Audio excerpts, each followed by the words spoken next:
कहानी एक ऐसे झकझोर देने वाले पल से शुरू होती है जहां भावनाएं, गुस्सा और बेबसी एक साथ टकराते नजर आते हैं।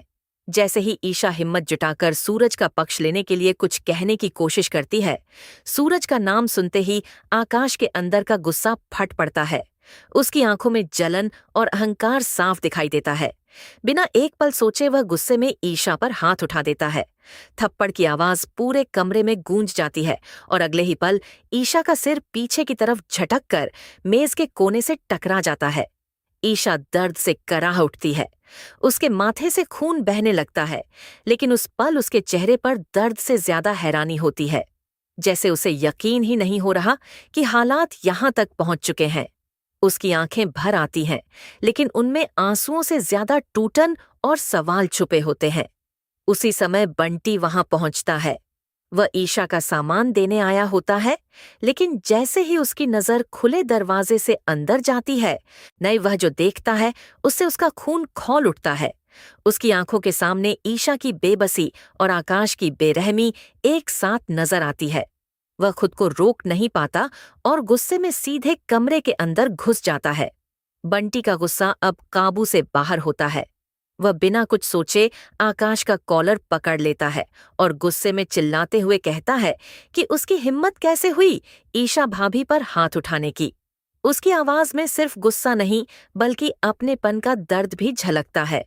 वह साफ कह देता है कि अगर सूरज भैया को यह सब पता चला तो वह आकाश को बिल्कुल नहीं छोड़ेंगे। लेकिन आकाश भी अपने गुस्से में अंधा हो चुका होता है।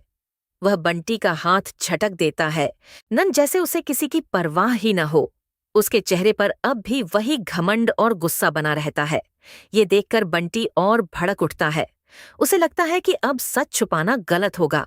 वह तुरंत अपना फोन निकालता है और कहता है कि अब वह सूरज भैया को सब कुछ बताएगा। ये जरूरी है कि सूरज को सच्चाई पता चले। जैसे ही बंटी सूरज को फोन मिलाने लगता है, तभी ईशा लड़खड़ाते हुए उसके पास आती है। उसके कदम कमजोर हैं, लेकिन उसके इरादे मजबूत हैं। वह बंटी का हाथ पकड़ लेती है और उसे रोक देती है। उसकी आवाज धीमी है, लेकिन उसमें एक अजीब सी दृढ़ता है। वह कहती है कि नहीं, तुम सूरज को कुछ नहीं बताओगे। ये सुनकर बंटी एकदम हैरान रह जाता है। उसे समझ नहीं आता कि जो ईशा अभी इतनी बड़ी तकलीफ से गुजर रही है, वह खुद ही क्यों सच्चाई छुपाना चाहती है। वह परेशान होकर कहता है कि भाभी, आप यह क्या कह रही हैं? इस आदमी ने आप पर हाथ उठाया है। यह कोई छोटी बात नहीं है। यह गलत है और सूरज भैया को यह जरूर पता होना चाहिए। ईशा धीरे से अपने आंसू पोंछती है। उसके चेहरे पर दर्द साफ दिखाई देता है, लेकिन उसके शब्दों में एक गहराई होती है। वह गंभीर आवाज में कहती है कि अगर तुमने सूरज को कुछ भी बताया तो तुम मेरा मरा हुआ मुंह देखोगे। उसके यह शब्द सुनकर बंटी के पैरों तले जमीन खिसक जाती है। उसे एहसास होता है कि ईशा सिर्फ बात नहीं कर रही, बल्कि वह सच में इस बात को लेकर बहुत गंभीर है। ईशा आगे कहती है कि सूरज ने अपने जीवन में बहुत कुछ सहा है। वह बड़ी मुश्किलों से निकलकर इस मुकाम तक पहुंचा है।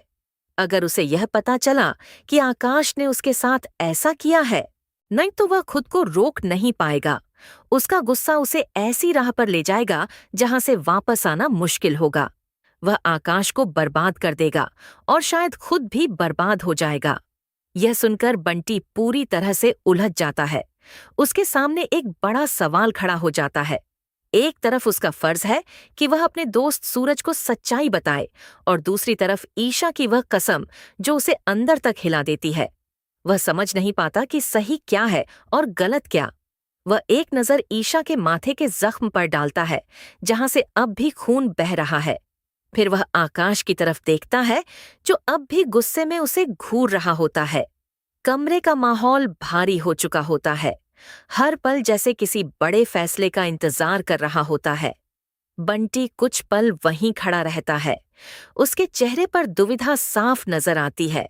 वह कुछ कहना चाहता है न, लेकिन शब्द उसके गले में ही अटक जाते हैं। आखिरकार वह चुपचाप पीछे हट जाता है और बिना कुछ कहे कमरे से बाहर निकल जाता है। उसके कदम भारी हैं, दिल उलझनों से भरा हुआ है। वह नहीं जानता कि उसने जो फैसला लिया है वह सही है या गलत, लेकिन इतना जरूर जानता है कि आने वाले समय में यह चुप्पी एक बड़ा तूफान लेकर आ सकती है। अब देखना यह है कि यह सच्चाई कब और कैसे सामने आती है, और जब आएगी तो किसकी जिंदगी को कितना बदल देगी।